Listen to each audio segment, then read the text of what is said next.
بسم الله الرحمن الرحيم، والصلاة والسلام على أشرف المرسلين سيدنا محمد وعلى آله وصحبه وسلم. أهلا بكم أعزائي طلبة وطالبات الصف الأول من المرحلة الثانوية. النهاردة بناخد الحضارة الرومانية للصف الأول الثانوي.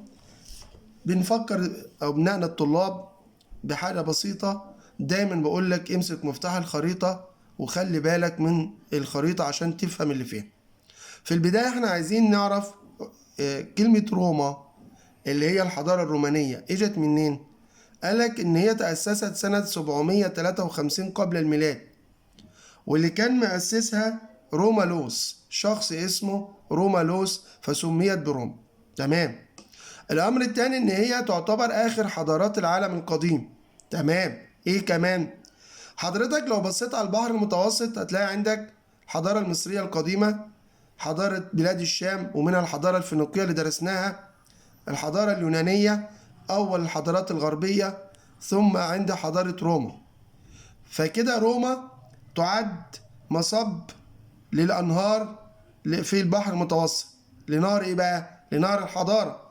يعني تقصد إن هي خدت من مصر، خدت من بلاد الشام، خدت من اليونان، كل واحد من ده عنده حضارة، فاللي خد روما منهم فتعتبر هي مصب لأنهار الحضارات من اليونان وسوريا ومصر. أيوة، كلمة نهر معبر عن كثرة التقدم في الحضارة المصرية وحضارة بلاد الشام منها فينيقيا وحضارة اليونان. تمام. برضو نفكر أبنائنا الطلاب إن الإسكندر لما بدأ في التوسع بدأ شرقا على حساب الإمبراطورية الفارسية لما دخل آسيا الصغرى، ثم سوريا، ثم مصر، بعد كده اتجه إلى العراق وإيران حتى وصل للهند. الإمبراطورية الرومانية لما تبدأ بالتوسع هتبدأ في الغرب الأول. تمام؟ يبقى الإسكندر بدأ في الشرق، الإمبراطورية الرومانية تبدأ في الغرب. تمام. الإمبراطورية الرومانية هتمر بثلاث مراحل حكم. قصد حضرتك نفس بلاد اليونان، نفس فكرة بلاد اليونان، وبالتحديد نفس فكرة أثينا، النظام الملكي، ثم النظام الاستقراطي، ثم عندي النظام الديمقراطي. هتمر بالنظام ده كده بالظبط. بس هنا يا مستر هنبدأ بالنظام الملكي، ثم النظام الجمهوري، ثم النظام الامبراطوري. الملكي، الجمهوري، الامبراطوري. تمام. تعال نبدأ الأول بس نفكر بعض بحاجة. هي الحضارة اليونانية نشأت امتى؟ عندي في القرن الثامن قبل الميلاد، وقلنا ان هي اول حضارات في الغرب. ثم بعد ذلك روما، وهي كانت اخر الحضارات، والمستر بيقول لي نشأت سنة 753. طيب، في العصر الملكي ايطاليا دي عبارة عن شبه جزيرة فيها كذا مدينة كده، زي ما احنا خدنا في بلاد اليونان مقدونيا واسبارتا واثينا وخدنا وكده. هنا نفس القصة. هتبدأ روما تقوم بأول حرب لها بس داخل إيطاليا، فدي بنسميها حروب داخلية. ليه قلنا كده؟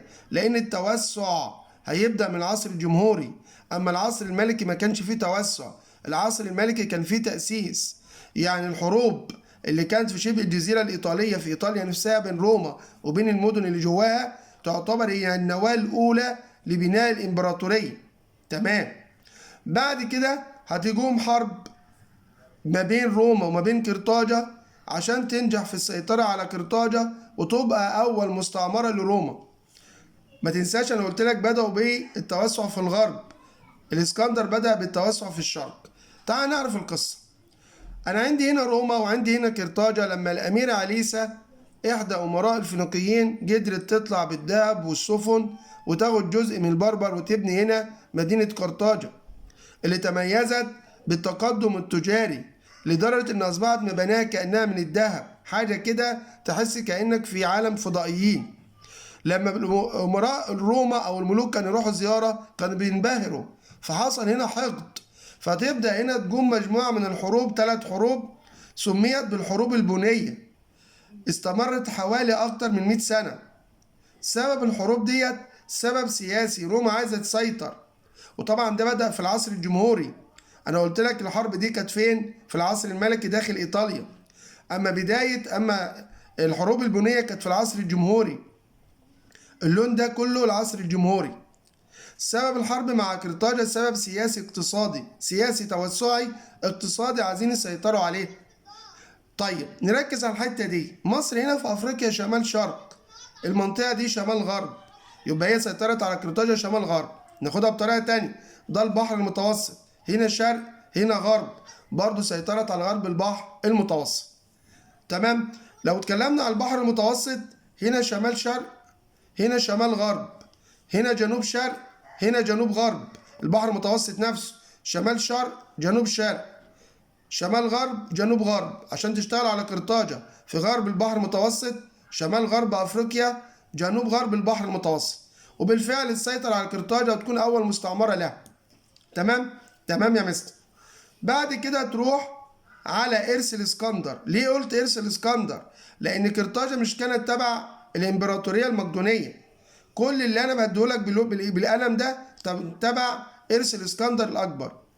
تبدأ هي تتدخل في بلاد اليونان في الأول، بلاد مقدونيا سياسيا، ثم بعد ذلك تقدر تسيطر على مقدونيا من بلاد اليونان عسكريا، وكده تسيطر على أول جزء من إمبراطورية الإسكندر تبع أنتيجونوس. بعد كده تسيطر على كل بلاد اليونان. لما نبص للتواريخ هنلاقي إن روما سيطرت على قرطاجة وبلاد اليونان في نفس التاريخ بالظبط. تبدأ في حروبها في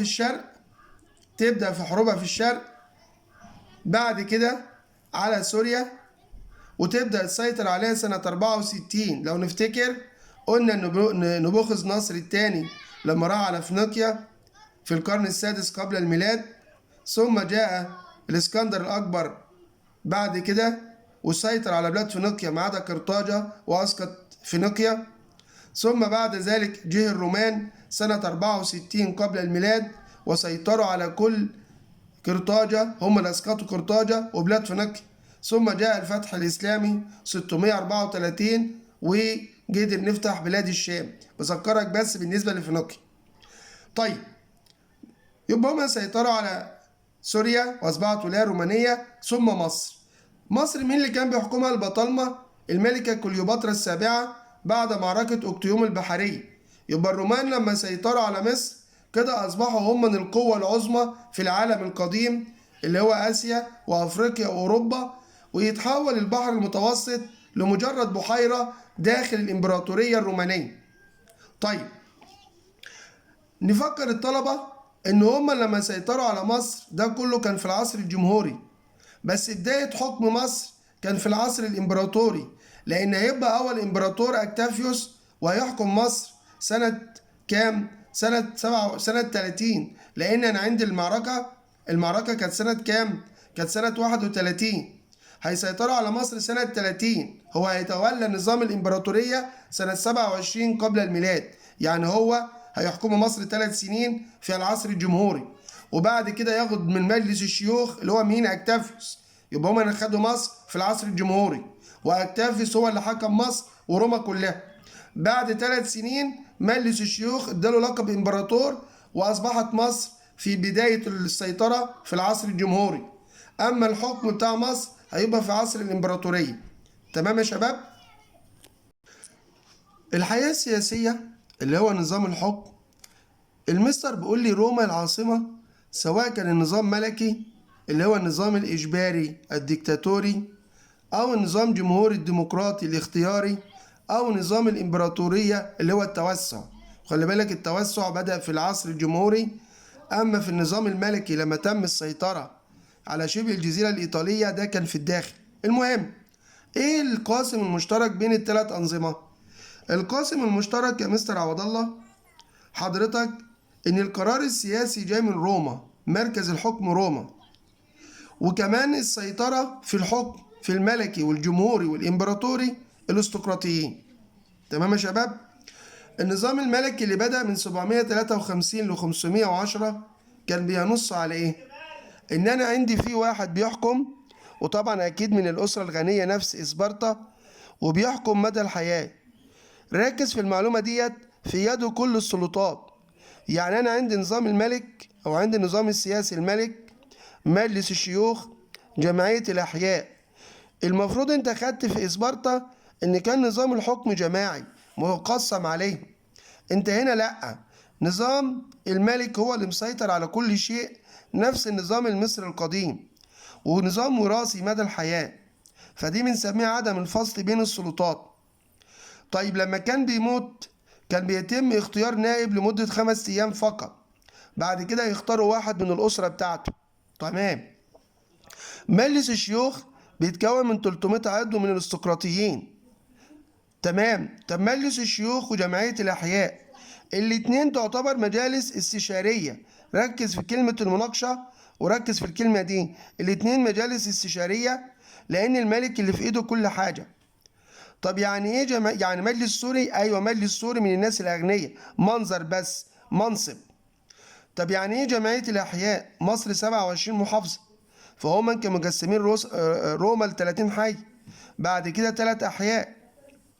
طيب نبدأ نجمع المحافظين اللي هم الرؤساء الأحياء، اللي هو يعتبر مجلس شعبي زي كده بالظبط اللي هي الجمعية الشعبية اللي كانت في إسبرطة، بس الأمر مختلف.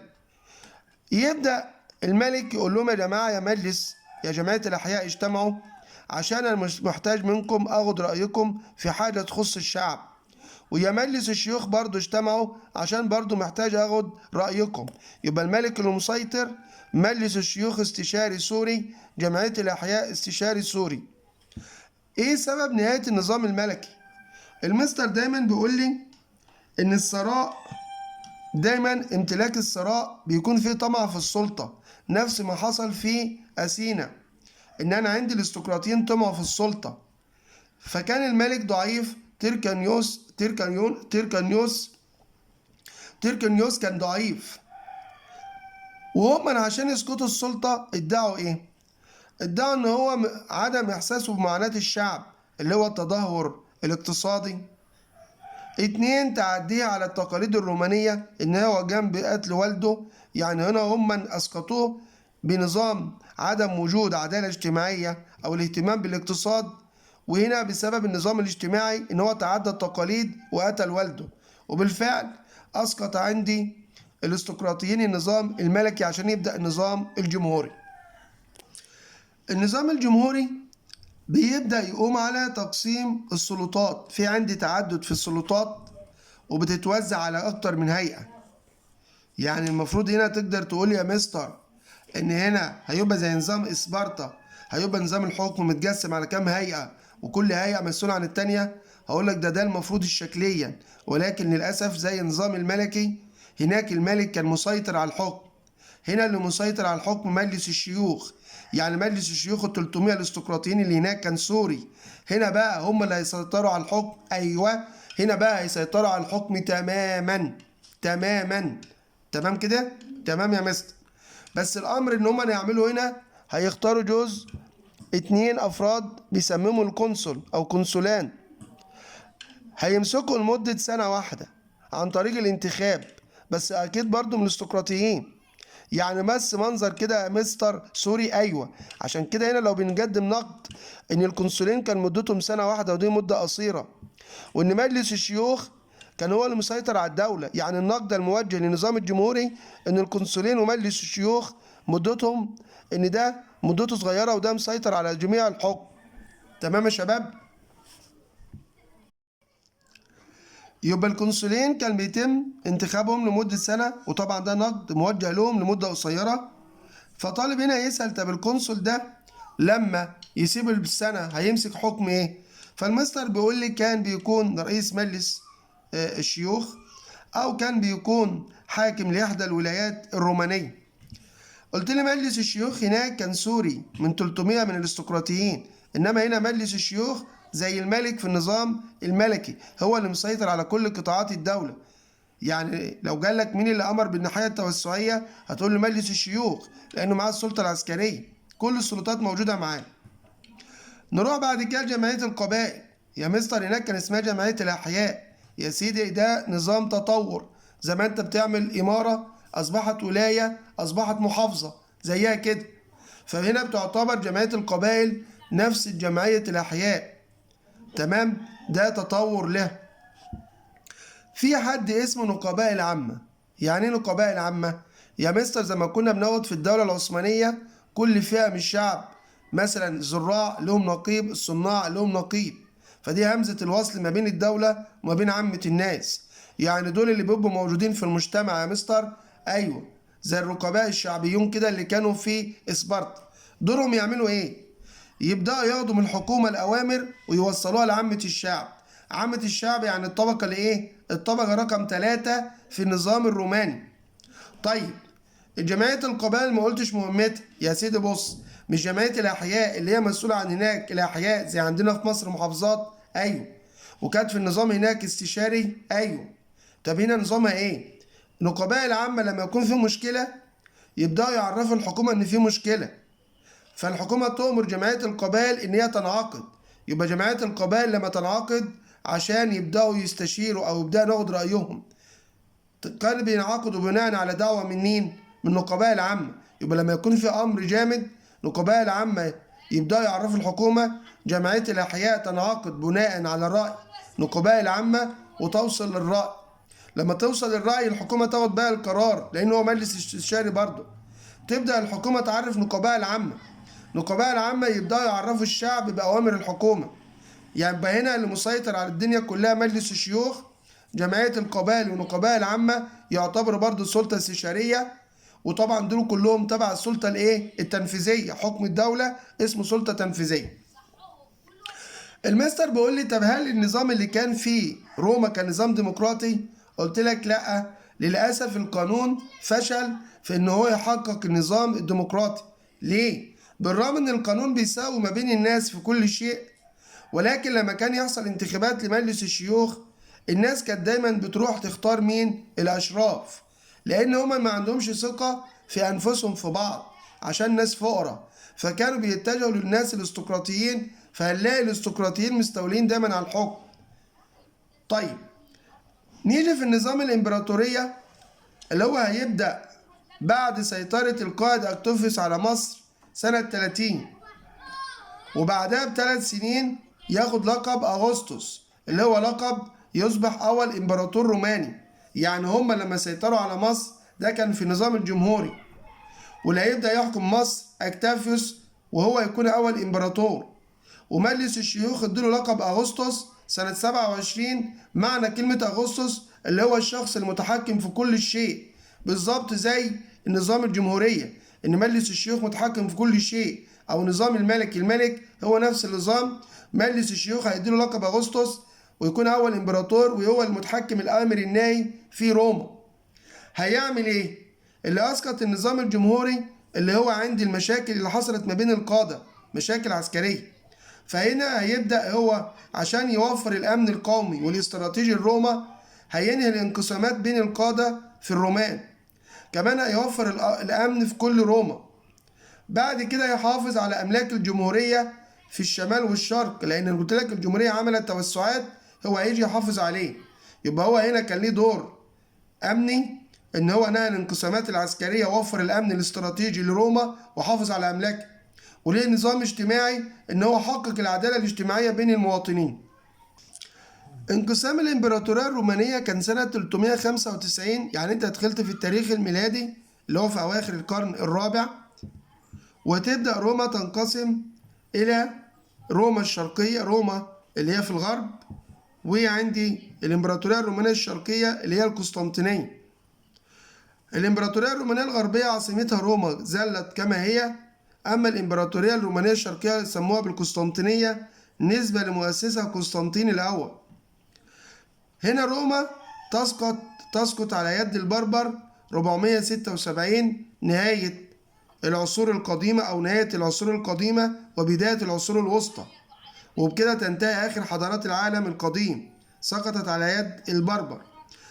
بعدها ب1000 سنة تسقط الإمبراطورية الرومانية الشرقية القسطنطينية على يد السلطان العثماني محمد الثاني عام 1453 في منتصف القرن ال15 أو في القرن ال15 الميلادي، منتصف القرن ال15 الميلادي في نهاية العصور الوسطى وبداية العصور الحديثة. يبقى روما تنقسم في نهاية القرن الرابع الميلادي. روما في تبع الإمبراطورية الرومانية الغربية العاصمة روما، الإمبراطورية الرومانية الشرقية العاصمة قسطنطينية. دي تسقط على يد البربر 476 ميلاديا في القرن الخامس الميلادي. دي تسقط على يد الفاتح العربي الإسلامي محمد الثاني في منتصف القرن ال15 الميلادي، بعد روما ما سقطت ب1000 عام. تمام يا شباب، بالتوفيق والسلام عليكم ورحمة الله وبركاته.